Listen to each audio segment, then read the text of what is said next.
diabetes mellitus es una enfermedad que afecta a cualquier persona, de cualquier edad, de cualquier religión, de cualquier sexo, en cualquier parte del mundo. Y es uno de los diagnósticos más temidos por las secuelas que genera en los pacientes que se controlan mal. Precisamente son los pacientes que se controlan mal los que tienen mayor probabilidad de sufrir secuelas de esta enfermedad.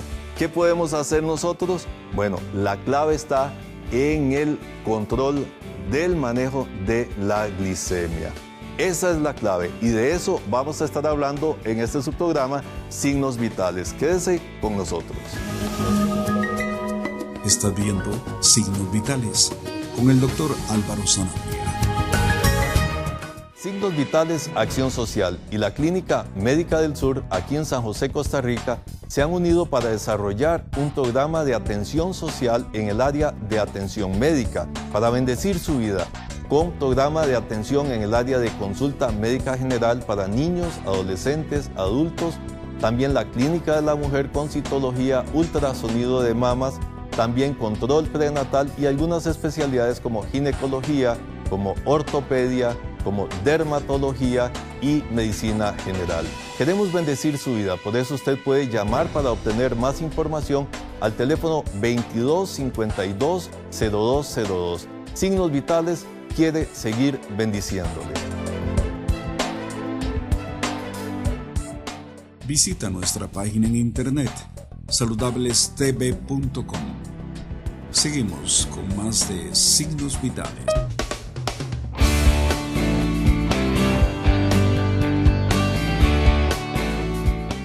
Soy el doctor Mena Córdoba, ortopedista, y vamos a continuar hablando de lo que iniciamos con un breve repaso de lo que es el hombro y su uso, su utilización sobre todo en el deporte. El hombro, cómo se puede buscar que no se lesione, cómo se puede proteger. Vuelvo al mismo tema del aficionado y el profesional. Tiene que haber una preparación física previa, una adecuación de los movimientos del hombro para llegar a someterlo a sobrecargas en un ejercicio fuerte. Entonces nosotros tenemos que tener bien claro una cosa. En primera, un buen preparador físico que conozca algo de la anatomía y movimientos del hombro, que le enseñe al deportista hasta dónde sí y hasta dónde no debe hacer alguna cosa, que le enseñe las mejores posiciones de cómo hacer su deporte sin lesionarse. A pesar de esto, tengo que decirles que pueden lesionarse. Pueden lesionarse por lo que mencioné en oportunidad anterior, que es que quieren competir con mayor fuerza, quieren ser el mejor, como todos queremos ser los mejores en todo, pero que hay que tener cuidado de no lesionarse. Entonces, la prevención es muy importante. En el aficionado, aún más, porque no conoce los problemas que le puede causar un mal movimiento, una mala ejecución de un ejercicio y lesionarse seriamente. Ahora, vamos a suponer que todo se hizo bien, pero hubo una lesión. ¿Qué debe hacerse? Esto es importante y aquí quiero recalcar yo, siempre recalco que es bueno no acudir a tratamientos imprevistos, a tratamientos empíricos, de eso que si me voy a tal parte y me tomo tal pastilla para el dolor, o me voy a tal lugar para que me hagan tal cosa, pero yo sigo igual. Se sigue igual porque yo pienso y siempre hago hincapié que es necesario que para todo tratamiento debe establecerse un diagnóstico. Y si no tienes un diagnóstico, pues entonces estamos tratando las cosas sin saber qué es.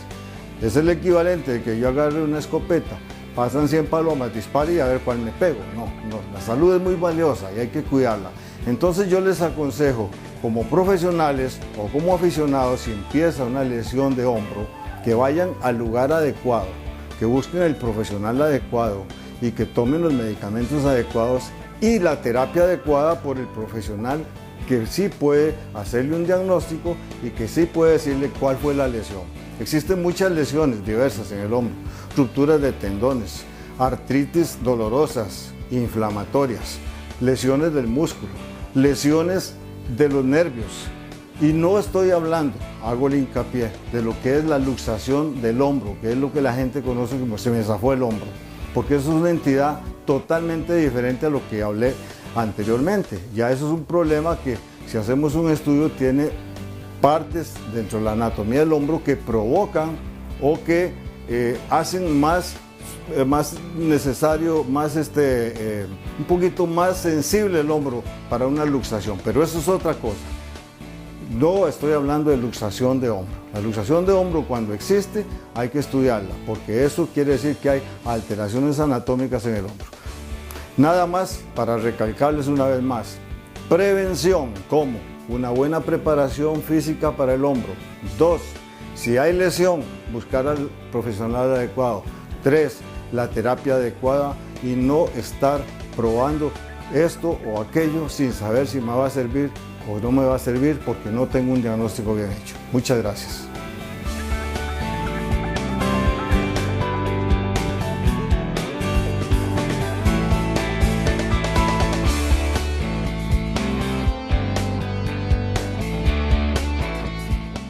En Signos Vitales queremos bendecir su vida. Por eso Signos Vitales Acción Social tiene un programa para usted de atención y de restauración oral, total o parcial.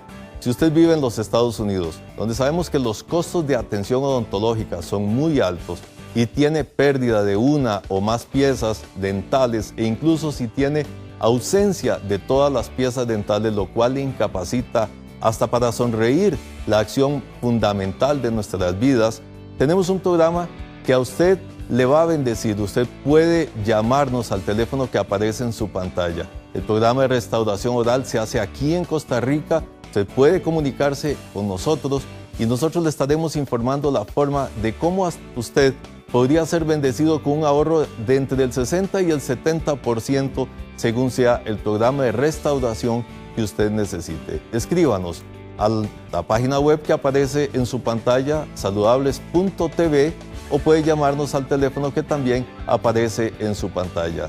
En Signos Vitales queremos seguirle bendiciendo.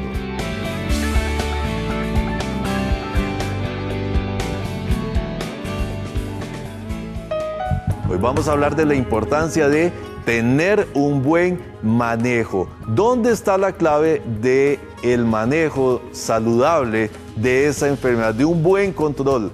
La clave está precisamente en eso, en el control. ¿Qué significa esto? Bueno, déjeme explicarle. Primero, que la diabetes habla de un trastorno en el metabolismo de la glucosa.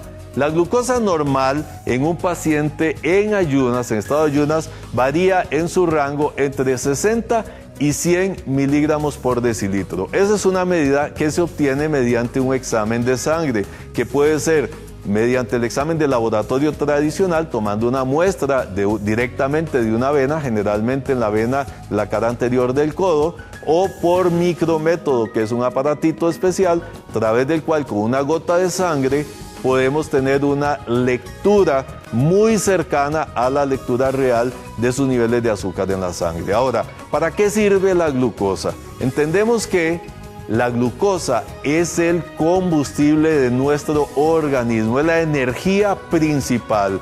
Cuando usted habla de glucosa, está hablando de la gasolina en el avión. Cuando usted habla de glucosa, está hablando de la energía eléctrica que mueve el equipo a través del cual usted nos está viendo. Cada una de nuestras células tiene una particular importancia, el metabolismo de la glucosa. Si no hay glucosa, la célula se ve afectada y puede llegar incluso a provocar la muerte de esa célula. Todas y cada una de las células de nuestro cuerpo, nuestro organismo, depende en gran medida del metabolismo de la glucosa. La glucosa entra a la célula gracias a la insulina. La insulina la produce el páncreas, es una hormona que es como decir la llave de la célula, la llave de la puerta que está en cada célula para hacer que la glucosa, el azúcar, entre a la célula y entonces genere ahí la energía necesaria. Ahora, cuando hablamos de diabetes, estamos hablando de que sea una disminución o de mala calidad de la insulina que produce el páncreas. En este sentido debemos de entender que el páncreas, cada vez que usted come, vea qué clase de organismo tenemos, que cuando usted come, el organismo tiene una regulación biológica, como si tuviera un laboratorio dentro de su cuerpo que le dice que usted consumió 100 o 200 o 500 calorías. En ese momento se dispara la insulina, por decirlo de una manera, al torrente sanguíneo, y esa insulina lo que hace es que aplica el azúcar que circula en la sangre la glucosa y la introduce en la célula. El azúcar que queda sobrante, por ejemplo, el organismo dice, bueno, ya comimos demasiado, hay un exceso de azúcar, entonces lo conserva o lo guarda, lo almacena como glucógeno en los músculos. Pero también puede convertirse en grasa y ser depositado también a nivel de las glándulas o las células, adiposas, es decir, el componente graso de nuestro cuerpo que constituye también una reserva de energía. A veces el páncreas se enferma, a veces el páncreas ya de fábrica, les digo yo, ya de nacimiento, viene con una determinada afección, un determinado defecto, por decirlo de esa manera, y se produce la diabetes tipo 1 o diabetes juvenil, que normalmente aparece antes de los 25 años, por eso se le llama diabetes juvenil, mejor llamada o conocida como diabetes tipo 1. Este tipo de diabetes normalmente, casi en el 100% de los casos, es insulino dependiente, es decir, el paciente va a necesitar de insulina. Dicho sea de paso, la insulina la produce nuestro cuerpo, el páncreas. Cuando nosotros reponemos la insulina,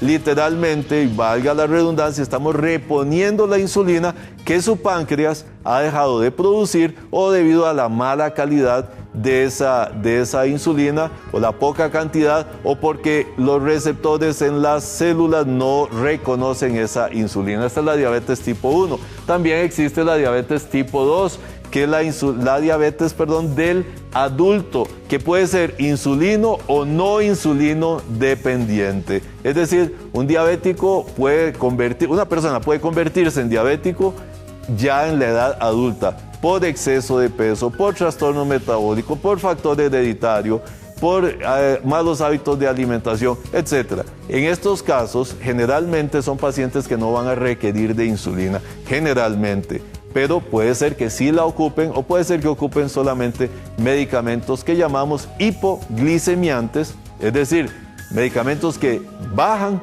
el azúcar de tipo oral. Son las famosas pastillas para bajar el azúcar. Ahora, ¿por qué es tan importante controlar los niveles de azúcar o de glucosa en la sangre?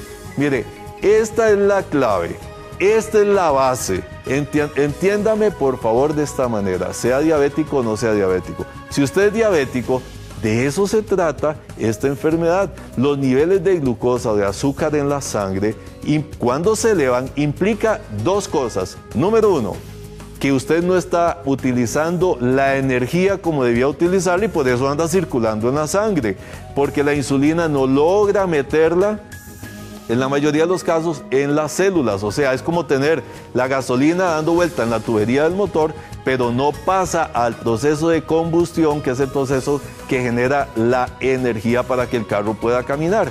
Eso es lo primero. Lo segundo es que esos niveles de azúcar en la sangre o de glucosa en la sangre, que es como se dice correctamente, elevados, van a provocar daños durante el proceso en el cual se encuentra elevado. Esos daños pueden ser agudos o crónicos y ya vamos a hablar de eso. Esos daños son previsibles. Entonces, ¿dónde está la clave? En el manejo del azúcar, no en cómo usted se sienta. Tengo pacientes que dicen, vea doctor, es que yo no sé por qué ustedes los médicos nos estresan tanto. Nos dicen que el azúcar está alto porque me salió en 150. Dijimos que lo normal es 100, hasta máximo 100, de 60 a 100. Si yo tengo 150, es más, me ha llegado a 200 y a veces hasta un poco más, y yo no siento nada. No tengo ninguna molestia, le dicen a uno. O sea, no siento nada, me siento bien, hago ejercicio, hago mis actividades diarias, ni siquiera me siento cansado. Hay otros pacientes que aplican aquel dicho popular que dice que el que peca y reza, empata. Y además, doctor, me dicen, yo llego, me como un postre, me como un buen 3 leches, yo sé que eso tiene mucho azúcar, pero después voy, en lugar de ponerme 15 unidades de insulina, me pongo 20 ese día. Esa mentalidad, lamentablemente, es la que nos trae al suelo, la que da al traste con un buen tratamiento, un buen manejo y un buen pronóstico. No todo lo que hacemos es para el momento de ahora, es para lo que va a venir en el futuro. O sea, estamos sembrando salud. Cuando usted tiene un buen control de sus niveles de azúcar, va a tener o va a estar sembrando salud para el futuro. Recuerde que la diabetes mellitus, el azúcar de la sangre, es una de las enfermedades que más afecta a personas alrededor del mundo y que está más relacionada con otras enfermedades como las enfermedades cardiovasculares. Un diabético tiene mayor probabilidad de tener otra serie de complicaciones en otros órganos. Pero sigamos adelante. ¿Por qué es tan importante controlar los niveles de azúcar? Para determinar el tratamiento médico. Mire, sus niveles de glicemia van a determinar a través de la valoración que haga su médico, el endocrinólogo o su médico de cabecera, quien esté a cargo de usted, de cuál es el mejor tratamiento. No es lo mismo un tratamiento para un paciente de 15 años con diabetes que para un paciente que recién inicia un proceso de diabetes a los 60 o a los 70 años. No es lo mismo para un paciente delgado que para un paciente obeso también. No es lo mismo para un hombre que para una mujer. En este sentido es muy importante porque los niveles de azúcar nos va a permitir determinar cuál es el mejor tratamiento para usted. Segundo, nos permiten determinar el plan nutricional. Recuerde que la base del control del azúcar depende no solo del medicamento. Aquí no vale el que peca y reza empata. Aquí es importante que trabajemos juntos las dos áreas. Uno, el medicamento, que es lo que el médico le prescribe a usted. Y dos, la alimentación, que eso va a depender única y exclusivamente de usted. Por eso es muy importante que el plan de nutrición sea determinado por una nutricionista o un médico nutricionista o un médico con muy buenos y profundos conocimientos en nutrición. No se trata de que usted diga, no voy a comer cosas dulces, no voy a comer pan, no voy a comer chocolate, no voy a comer esto, y restringirse de una serie de alimentos que no necesariamente van a contribuir o a mejorar sus niveles de azúcar y el pronóstico de su enfermedad. Por ejemplo, me hace mucha gracia, con el respeto de mis pacientes y la teleaudiencia, de que hay gente que llega y le dice a un doctor, no me dé un jarabe porque el jarabe tiene mucho azúcar. Cuando valoras, conste que hay medicamentos que ya no vienen con azúcar, con glucosa, pero digamos de los que traen un poquito de azúcar, y yo valoro el contenido de azúcar por 2 cucharaditas que tiene que tomarse cada 8 horas, contra el desayuno, que es un pedazo de pan de este tamaño, con natilla, con queso crema, con mantequilla o con embutidos, y los comparamos y yo digo, los niveles de azúcar de este jarabe no van a llegar ni a la 10ª parte de lo que usted va a consumir con lo que se está comiendo. Entonces hay que tener cuidado porque no solo el azúcar es el problema en la nutrición del paciente diabético, sino también las grasas, las harinas. Todo esto hay que tomarlo en cuenta, por eso es importante el control nutricional. Y tercero, es importante controlar los niveles de azúcar o glucosa en sangre para evitar complicaciones. Sí, se puede evitar complicaciones si usted maneja sus niveles de azúcar. Es más, la única y mejor forma de evitar las complicaciones a futuro, porque esta enfermedad es crónica y produce daños severos a ciertos órganos, es manteniendo sus niveles de azúcar dentro de límites normales. Ahora, ¿cuáles son esas complicaciones? Repasémoslas muy rápidamente. Una descompensación simple que puede provocar sed, orinadera y pérdida de peso en el paciente. Generalmente estos son los pacientes que llegan por primera vez a la consulta. Doctor, me siento mal, estoy agotadísimo, tengo un cansancio tremendo, he perdido peso, en 15 días perdí 5, 6, 7 kilos.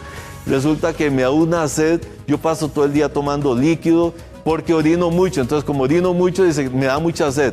Pues precisamente esos 3 o 4 síntomas que les mencioné, son los síntomas de la descompensación simple. Generalmente se presentan en el debut diabético, o sea, cuando la enfermedad se manifiesta por primera vez, sed, orinadera, mucha hambre y agotamiento asociado a pérdida de peso. Evidentemente, por lo que dijimos, no hay glucosa que llegue a las células, el organismo tiene que recurrir a una vía alterna para producir esas calorías, y esas calorías o ese